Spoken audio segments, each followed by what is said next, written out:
Hi, and welcome to the show. Subscribe at kevinmd.com/podcast. Today, we welcome back Kathleen Muldoon, professor and coach, and we introduce Jonathan Cottor. He is co-founder of Ryan House and Children's Respite Homes of America. Today's Kevin MD article is The Need for Pediatric Respite Care. Kathleen and Jonathan, welcome to the show. Thank Thanks you. for Good having morning. us. Perfect. All right, so let me just introduce Jonathan, and then Kathleen can share her article. Jonathan, for those who don't know you, just give us a brief story of who you are and what you do. Yeah, thanks. I always like to start out saying that I'm a proud dad.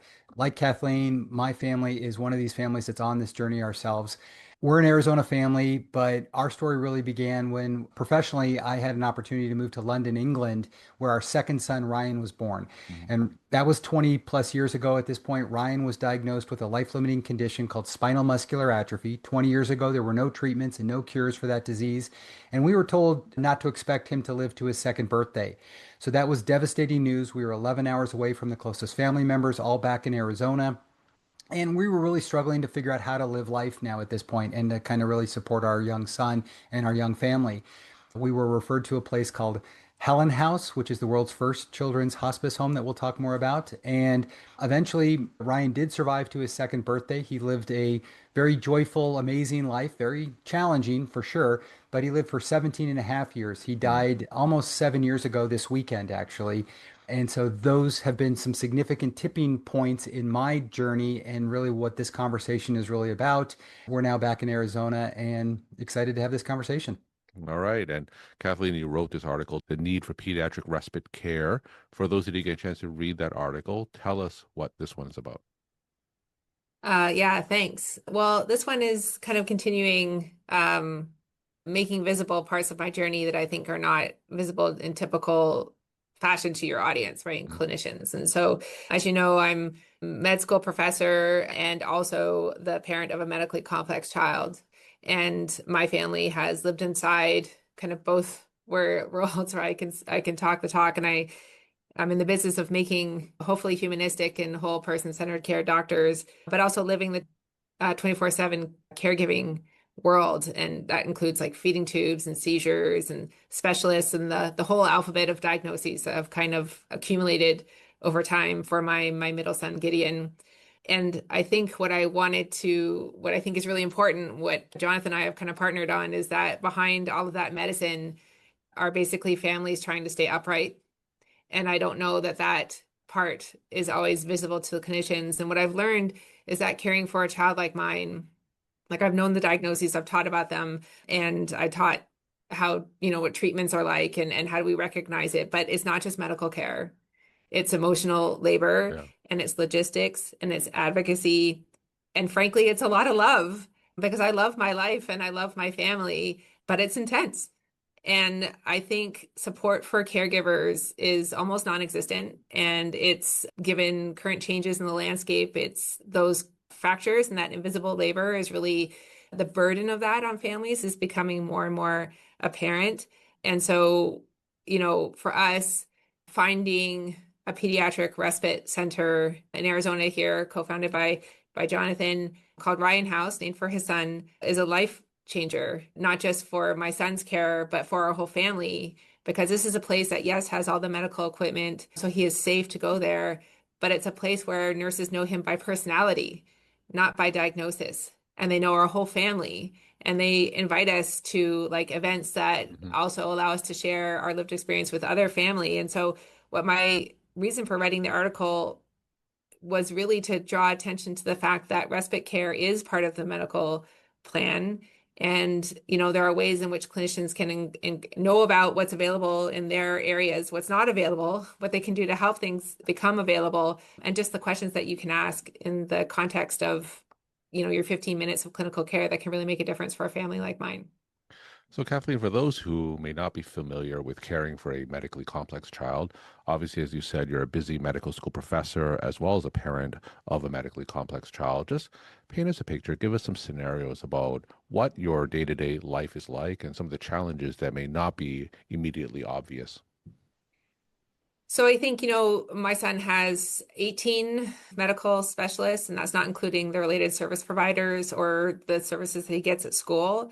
So when I see clinicians, I have basically a medical one sheet, and I don't even fill out the paperwork anymore. I just hand it over. I say, Hmm. this is the current state of affairs because it's so complex. And what you might see is that one aspect. My son, for example, has type 1 diabetes, which is in addition to everything else. And so, you might see his A1C, you might, do all the tests, but do you also know that I have to get up in the middle of the night and reposition him because he can't move on his own? And that's just uncomfortable, right? That we have alarms that go off all the time, that in Arizona, when it gets cold, all parts of his body become more tense and things don't move as quickly in all parts of his body as maybe they should. And that affects his mood and his ability to show up, that he's super smart, but I have to advocate for his access to a communication device so that people can see that he can answer his questions on his own when given the chance. And so it's, I have this like spider web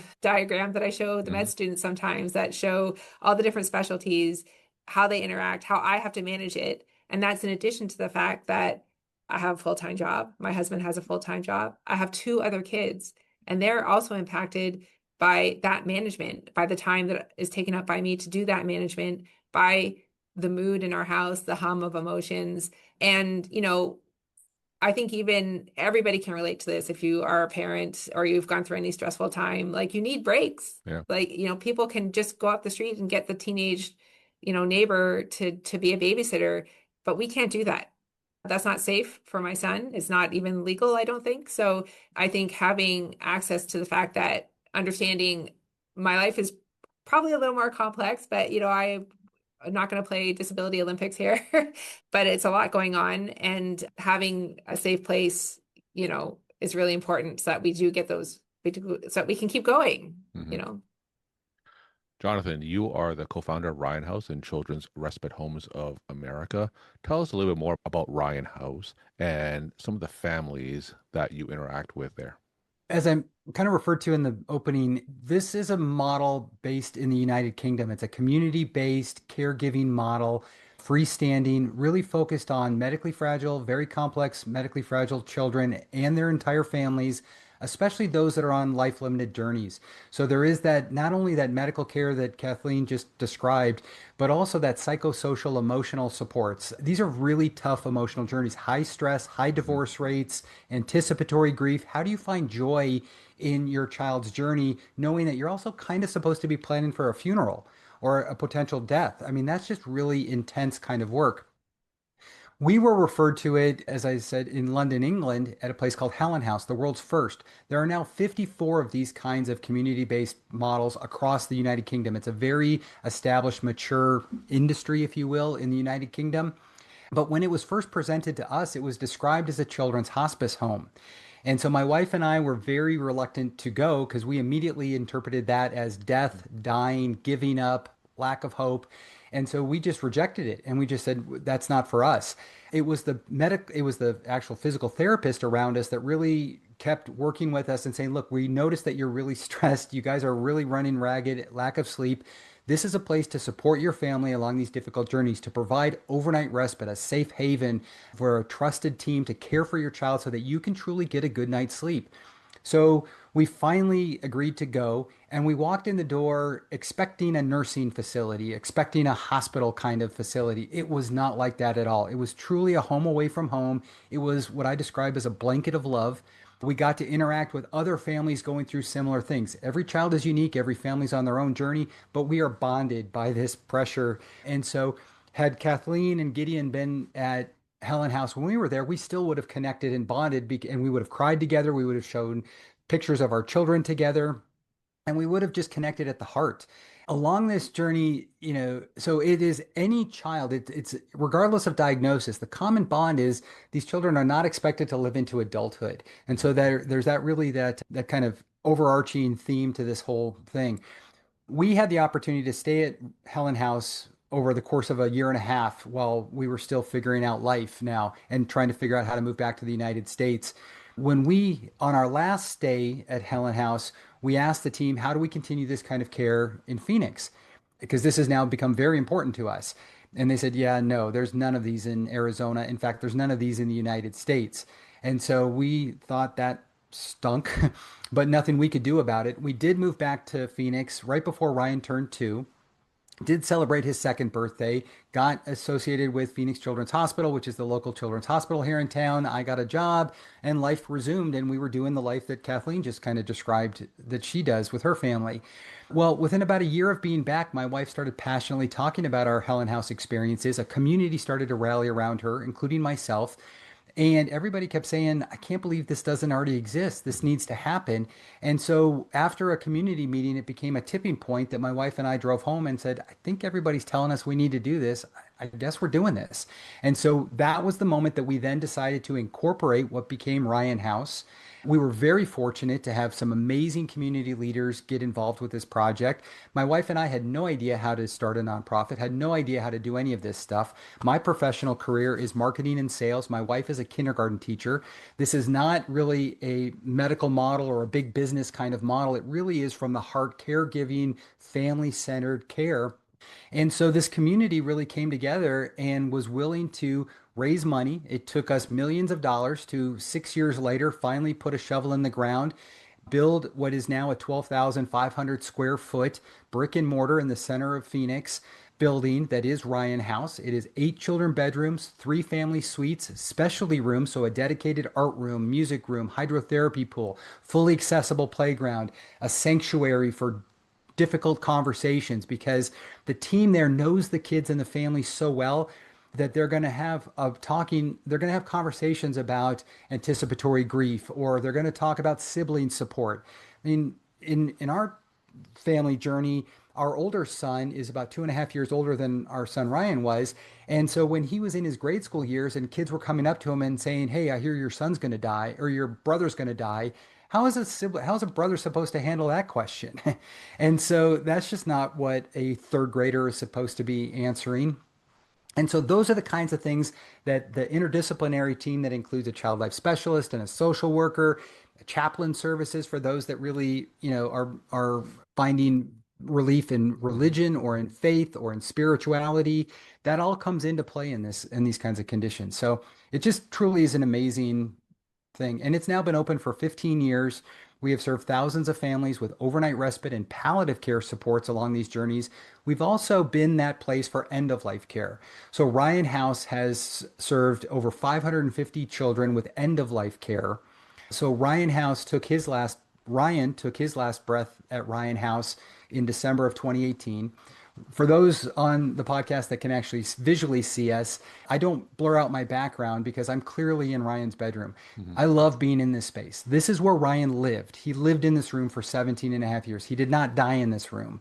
I find this, he is my North Star. This is where I find energy. I love being in this space and just continuing to include him in my life and my work.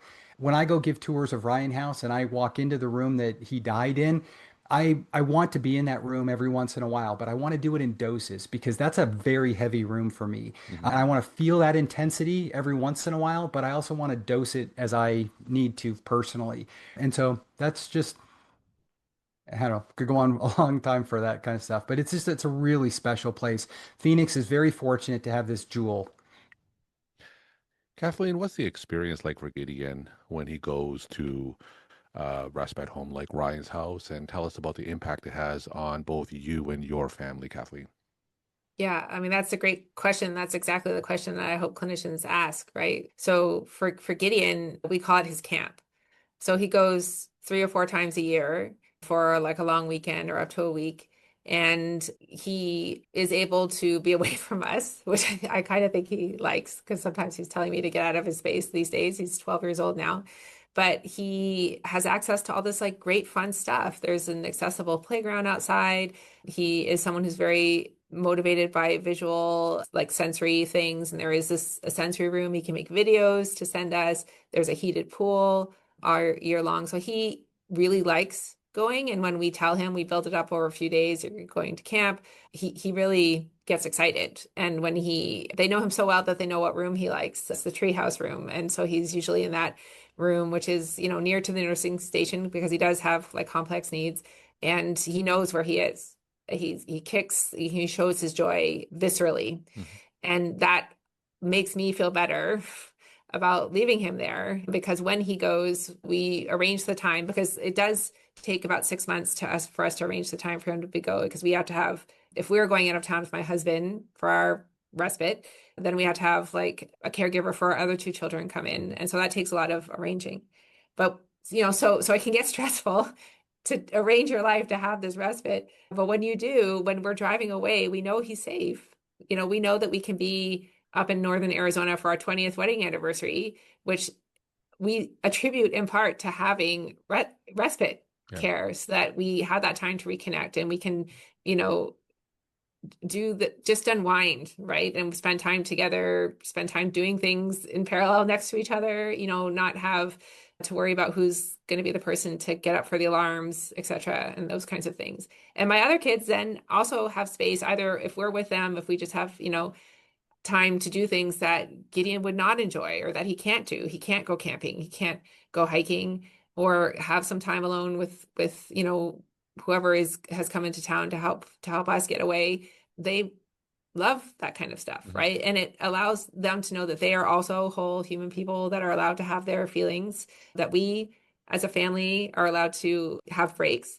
And then we come back and we're glad to be together and we want to spend time together. It's not like, it is a joyous thing. It's just like any other break that you would have. So I do attribute a lot of our joy to this. And in fact, my other kids are sometimes jealous. Why can't we go stay at Gideon's camp? Because there was family stays, and for a while they stopped because of lockdown and things like that. And so I just feel like it is a center of joy. And they know also, like even last night we were at an event and there was a child, medically complex child at the event. My kids were like, "Oh, do you know that kid?" Because it's like the center of our community of connection together for caregivers. And it really helps to be seen in that way. We're talking to Kathleen Muldoon and Jonathan Cottor. Kathleen is a medical school professor and coach. Jonathan is the co-founder of Ryan House and Children's Respite Homes of America. The Kevin MD article is The Need for Pediatric Respite Care. Now I'm going to ask each of you just to share some take-home messages with the Kevin MD audience. Jonathan, why don't you go first? Yeah, I think for those that are hearing this outside of Arizona, there really is a movement nationally. And the best way to get information around that is to go to our website, childrensrespitehomes.org, to learn about where this development is happening in your community, because there are other pioneers and professionals that want these to be in their area. And that's really where this is a U.S. healthcare system that's really designed for adults. We have to rethink and reframe this for children's healthcare. And that's why we now have a national organization and a national movement to really look at policies around healthcare licensing. We're championing a pediatric palliative care center license that just got passed in Iowa as a new healthcare license that we're trying to expand across the country, and then reimbursement models so that these kind of programs can start to really sprout up in all across the country. So our childrensrespitehomes.org website has a map of now 45 pioneers and programs across 28 states. There really is some energy and some momentum around this kind of caregiving model, and we just are excited to share more about it and really appreciate the conversation, Kevin. Thanks. And Kathleen, we'll end with you. Well, my hope for medicine is that we find our way back to humanity. And my take-home message for your clinician audience is really to remember that care isn't just clinical, it's also relational. And when you care for the caregiver, you're caring for the whole family. And that's especially true in pediatric situations. And so, the questions that you can incorporate at your medical visits, no matter what specialty you are, but if you're interacting with a family that has medical complexity, do you have respite care? How are you caring for yourself? What would make it easier for you to keep doing this safely? Those are all questions that I think encourage curiosity and could unlock the door to somebody really getting the help that they need, and maybe encourage you to get involved in movements like Children's Respite Homes of America to bring this kind of model to the families that you serve. Kathleen and Jonathan, thank you so much for sharing your stories, time, and insight. And thanks again for coming on the show. Thanks for having us on. Thank you.